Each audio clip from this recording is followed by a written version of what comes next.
नमस्कार. आज आपण बनवणार आहोत इडली चटणी.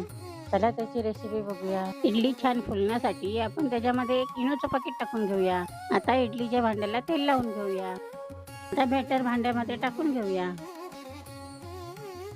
हे बॅटर आपण 15 ते 20 मिनिटं स्टीम होऊन देऊया. चला तर मग इडली तयार होते आहे तोपर्यंत आपण चटणी करून घेऊया. आता मिक्सरमध्ये खोबरं, शेंगदाणे, लसूण, मिरची, अद्रक, कोथिंबीर, पुदिना, अर्धा चमचा लिंबाचा रस आणि मीठ टाकून आपण बारीक करून घेऊया. इडली आपल्या आता झालेल्या आहेत. आता आपण काढून घेऊया. चला आता आपण चटणीला फोडणी देऊन घेऊया.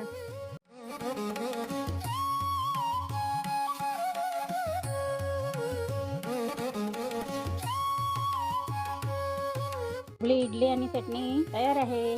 अजून अशाच रेसिपीसाठी आमच्या चॅनलला लाईक करा, शेअर करा आणि सबस्क्राईब करा.